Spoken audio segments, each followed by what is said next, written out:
నా ప్రియుని గూర్చి పాడెదను వినుడి. అతని ద్రాక్ష తోటలను బట్టి నాకిష్టుడైన వాని గూర్చి పాడెదను వినుడి. సత్తువ భూమి గల కొండ మీద నా ప్రియునికొక ద్రాక్ష తోటయుండెను. ఆయన దానిని బాగుగా త్రవ్వి రాళ్లను ఏరి అందులో శ్రేష్టమైన ద్రాక్ష తీగలను నాటించెను. దాని మధ్యను బురుజు ఒకటి వేయించి ద్రాక్ష తొట్టని తొలిపించెను. ద్రాక్ష పండ్లు ఫలింపవలెనని ఎదురుచూచుచుండెను గాని అది కారు ద్రాక్షలు కాచెను. కావున యెరూషలేము నివాసులారా, యూదావారలారా, నా ద్రాక్ష తోట విషయము నాకు న్యాయము తీర్చవలనని మిమ్మును వేడుకొనుచున్నాను. నేను నా ద్రాక్ష తోటకు చేసిన దానికంటే మరేమి దానికి చేయగలను? అది ద్రాక్ష పండ్లు కాయునని నేను కనిపెట్టునప్పుడు అది కారు ద్రాక్షలు కాయుటకు కారణమేమి? ఆలోచించుడి.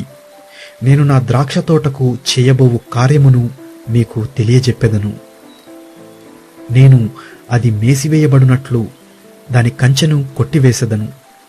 అది త్రొక్కబడినట్లు దాని గోడను పడగొట్టి దాని పాడు చేసెదను. అది శుద్ధి చేయబడదు, పారతో త్రవ్వబడదు. దానిలో గచ్చ పొదలను బలురక్కసి చెట్లును బలిసియుండును. దానిమీద వర్షింపవలదని మేఘములకు ఆజ్ఞనిచ్చెదను. ఇశ్రాయేలు వంశము సైన్యములకు అధిపతియగు యెహోవా ద్రాక్ష తోట, యూదా మనుష్యులు ఆయనకిష్టమైన వనము.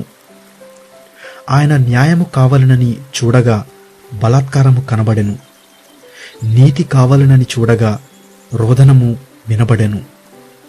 స్థలము మిగులకుండా మీరు మాత్రమే దేశములో నివసించున్నట్లు ఇంటికి ఇల్లు కలుపుకొని పొలమునకు పొలము చేర్చుకొను మీకు శ్రమ. నేను చెవులారా వినున్నట్లు సైన్యములకు అధిపతియగు యెహోవా స్పష్టముగా ఈ మాట నాతో సెలవిచ్చెను. నిజముగా గొప్పవియు దివ్యమైనవియునైన ఇండ్లు అనేకములు నివాసులు లేక పాడైపోవును. 10 ఎకరముల ద్రాక్ష తోట ఒక కుంచెడు రసమిచ్చును. తూమెడు గింజల పంట ఒక పడియగును.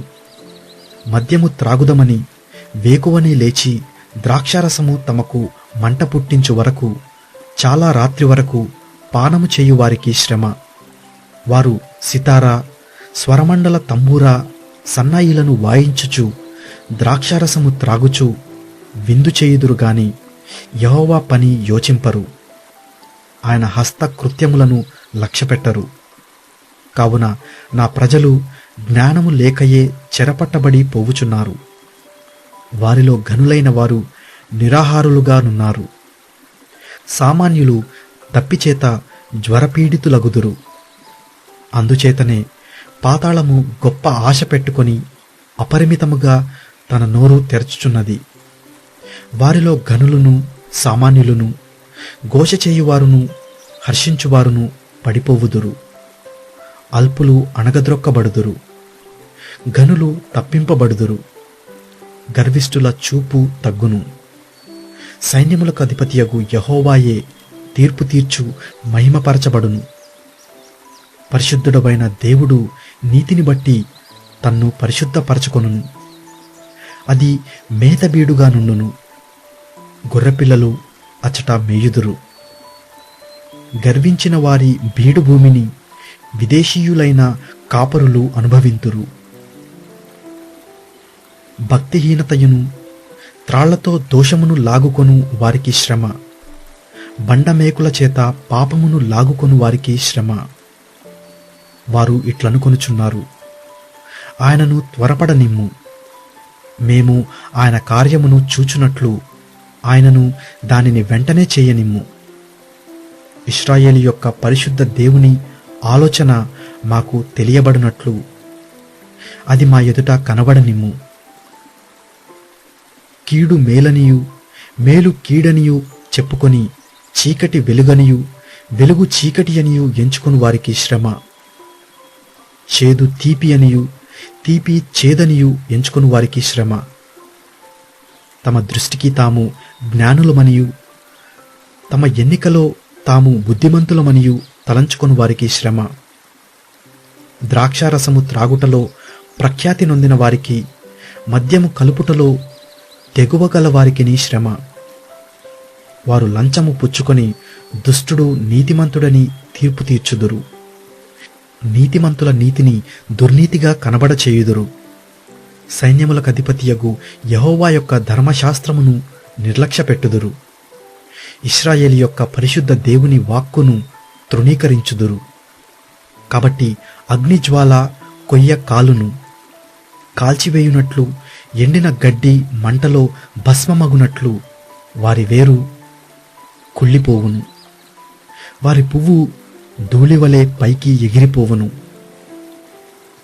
దానిని బట్టి యెహోవా కోపము ఆయన ప్రజల మీద మండుచున్నది.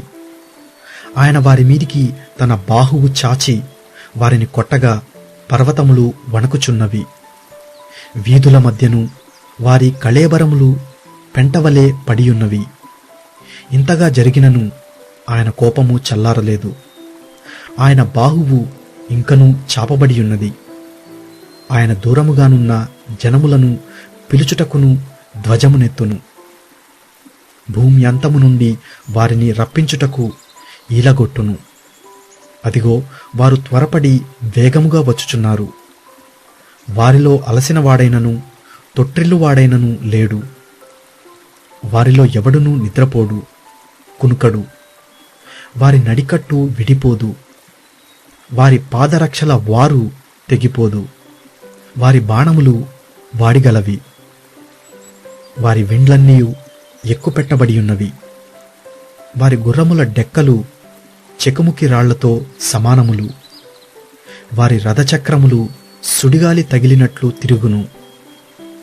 ఆడు సింహము గర్జించునట్లు వారు గర్జించుదురు. కొదమసింహము గర్జించినట్లు గర్జన చేయుచు వేటను పట్టుకొని అడ్డమేమియూ లేకుండా దానిని ఎత్తుకొని పోవుదురు. విడిపింపగల వాడెవడునూ ఉండడు. వారు ఆ దినమున సముద్ర ఘోష వలె జనము మీద గర్జన చేయుదురు. ఒకడు భూమి వైపు చూడగా అంధకారమును బాధయు కనబడును. అంతటా ఆ దేశము మీది వెలుగు మేఘముల చేత చీకటియగును.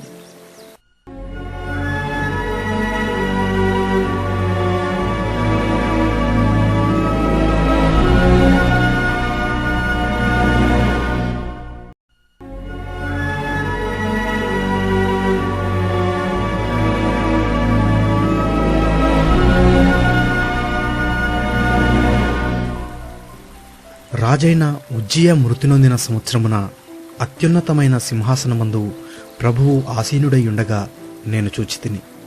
ఆయన చొక్కాయి అంచులు దేవాలయమును నిండుకొనెను. ఆయనకు పైగా సెరాపులు నిలిచి ఉండెను. ఒక్కొక్కరికి 6 రెక్కలుండెను. ప్రతివాడు 2 రెక్కలతో తన ముఖమును, రెంటితో తన కాళ్లను కప్పుకొనుచు రెంటితో ఎగురుచుండెను. వారు సైన్యములకు అధిపతియగు యెహోవా పరిశుద్ధుడు, పరిశుద్ధుడు, పరిశుద్ధుడు, సర్వలోకము ఆయన మహిమతో నిండియున్నది అని గొప్ప స్వరముతో గాన ప్రతిగానములు చేయుచుండిరి. వారి కంఠస్వరము వలన గడప కమ్ముల పునాదులు కదులుచు మందిరము ధూమము చేత నిండగా నేను, అయ్యో, నేను అపవిత్రమైన పెదవులు గలవాడను, అపవిత్రమైన పెదవులు గల జనుల మధ్యను నివసించువాడను, నేను నశించి తిని రాజును సైన్యములకు అధిపతియునగు యెహోవాను నేను కన్నులారా చూచితిననుకొంటిని. అప్పుడు ఆ శరాపులలోనొకడు తాను బలిపీఠము మీద నుండి కారుతో తీసిన నిప్పును చేతపట్టుకొని నా యొద్దకు ఎగిరి వచ్చి నా నోటికి దాన్ని తగిలించి, ఇది నీ పెదవులకు తగిలెను గనుక నీ పాపమునకు ప్రాయశ్చిత్తమాయను, నీ దోషము తొలగిపోయెను అనెను. అప్పుడు నేను ఎవని పంపెదను, మా నిమిత్తము ఎవడు పోవునని ప్రభువు సెలవీయగా వింటిని. అంతట నేను, చిత్తగించుము, నేనున్నాను, నన్ను పంపమనగా ఆయన, నీవు పోయి ఈ జనులతో ఇట్లనుము, మీరు నిత్యము వినుచుందురు గాని గ్రహింపకుందురు, నిత్యము చూచుచుందురు గాని తెలుసుకొనకుందురు. వారు కనులతో చూచి, చెవులతో విని, హృదయముతో గ్రహించి, మనస్సు మార్చుకొని స్వస్థత పొందకపోవునట్లు ఈ జనుల హృదయము క్రొవ్వ చేసి వారి చెవులు మందపరచి వారి కన్నులు మూయించుమని చెప్పాను.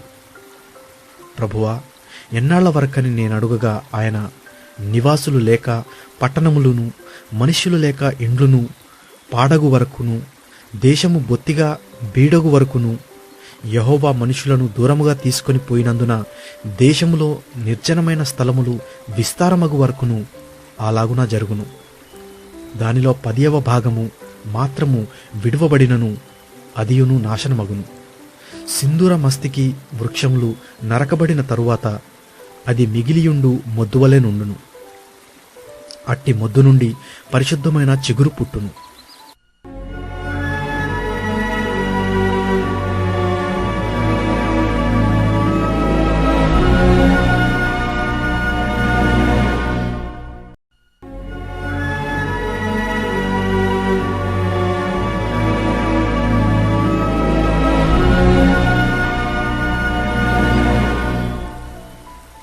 యూదా రాజైన ఉజ్జియా మనమడును యోతాము కుమారుడునైన ఆహాజు దినములలో సిరియా రాజైన రేజీనును, ఇశ్రాయేలు రాజును రెమల్యా కుమారుడునైన పెకహును యుద్ధము చేయవలెనని యెరూషలేము మీదికి వచ్చిరి.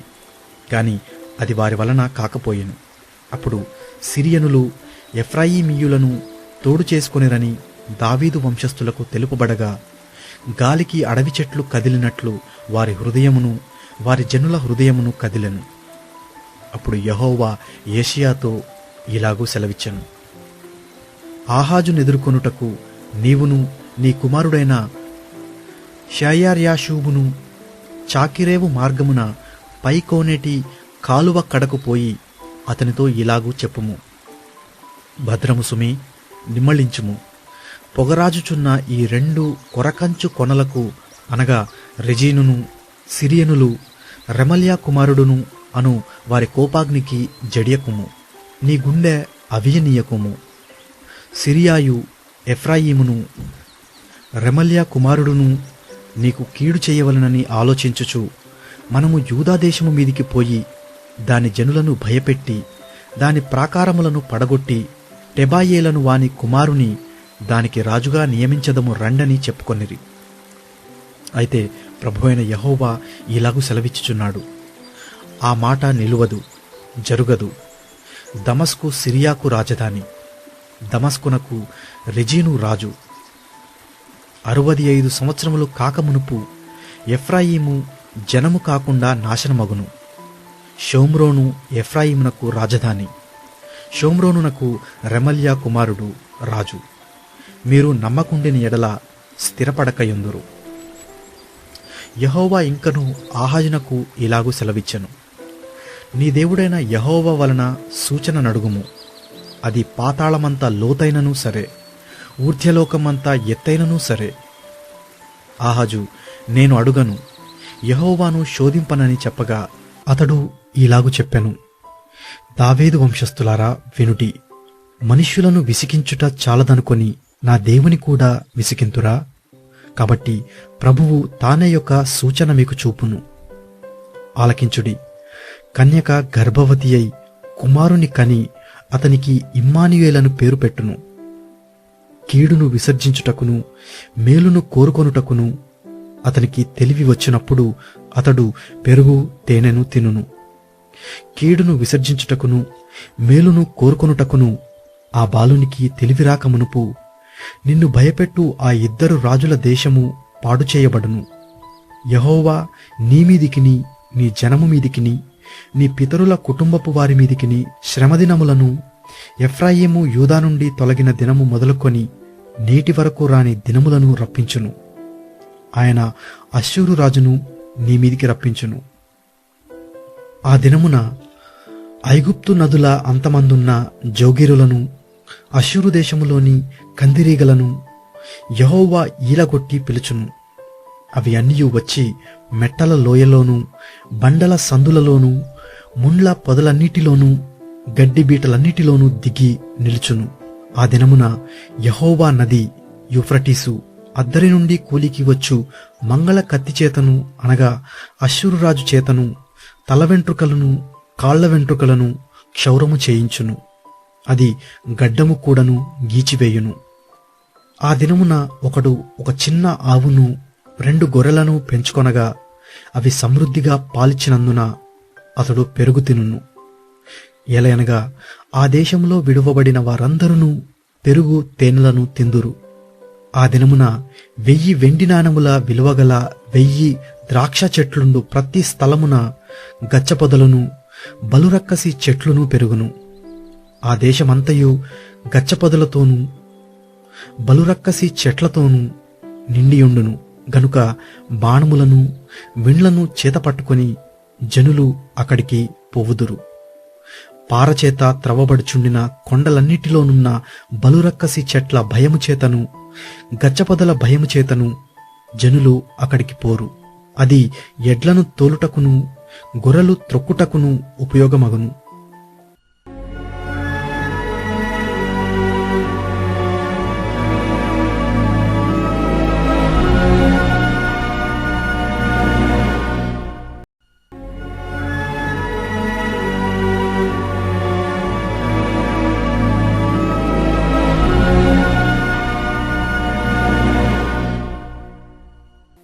మరియు యెహోవా, నీవు గొప్ప పలక తీసుకొని మహేరు షాలాల్ హాష్ బజ్ అను మాటలు సామాన్యమైన అక్షరములతో దానిమీద వ్రాయము.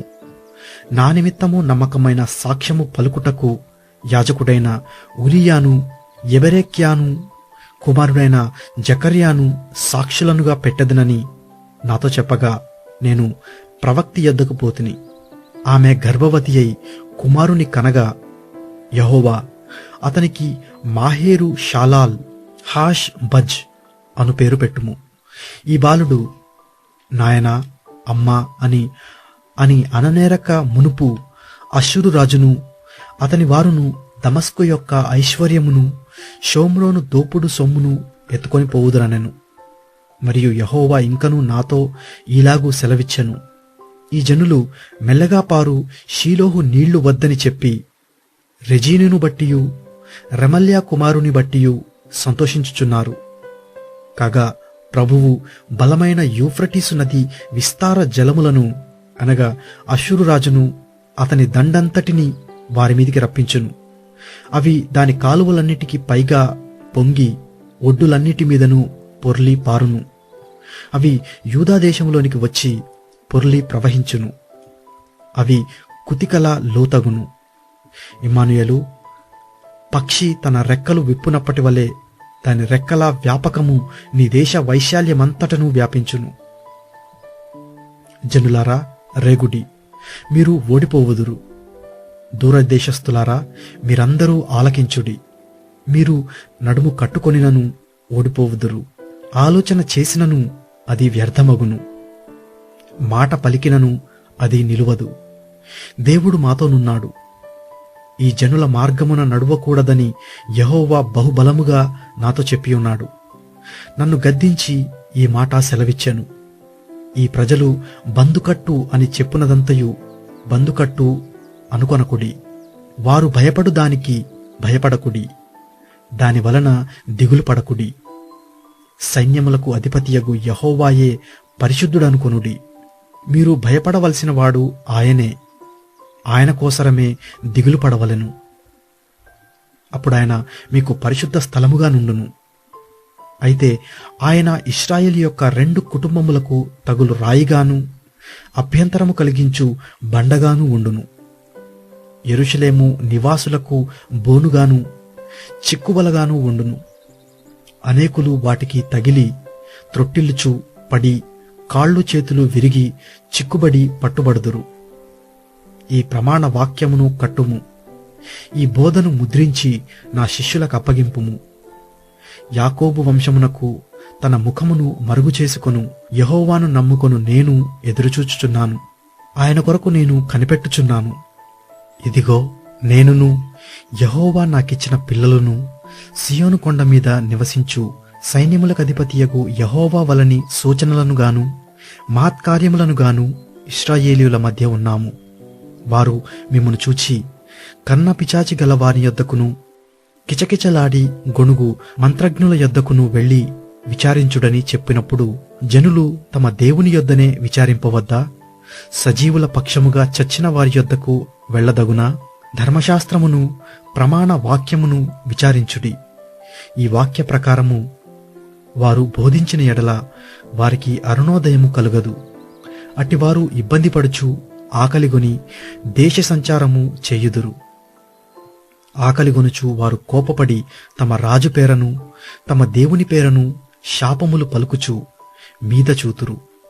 భూమి తట్టు తేరి చూడగా బాధలును అంధకారమును దుస్సాహసమైన వేదనయు కలుగును. వారు గాఢంధకారములోనికి తోలివేయబడెదరు.